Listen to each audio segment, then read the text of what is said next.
Gram सभा दीक्षित से प्रधान पद का प्रत्याशी आपका प्यारा, आपका चहेता, आपका दुलारा, युवा, कर्मठ, ईमानदार प्रत्याशी शक्ति सिंह। मेरे भाई और बहनों, याद रखना, आने वाली प्रधानी में अपने बेटे को भारी से भारी मत देकर विजयी बनाना है और शक्ति भैया को जिताकर दीक्षित को बहुत सुंदर बनाना है। धन्यवाद। गायक गगनदीप। दीक्षित के भैया बहना ने अपने मन में ठाना, आपकी प्रधानी में है मिलकर के साथ निभाना।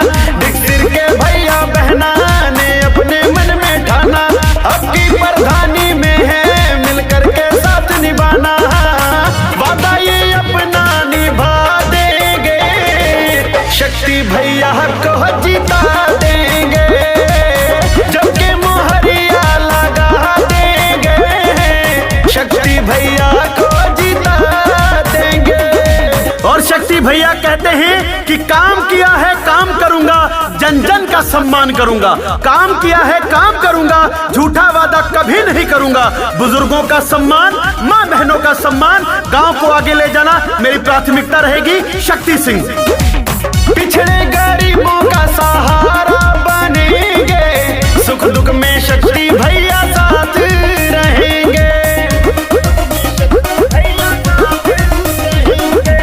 जहाँ जरूरत पड़ेगी किसी को, शक्ति भैया जी वहाँ पर मिलेंगे।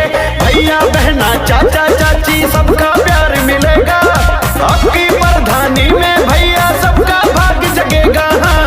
माथे पे चंदन लगा देंगे, शक्ति भैया को जिता देंगे। बताइए अपना निभा देंगे, शक्ति भैया को जिता देंगे।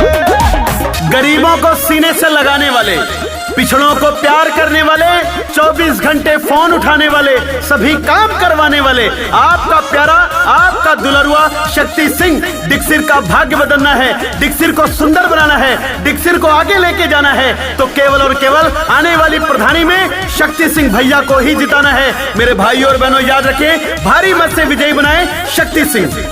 नेता अधिकारी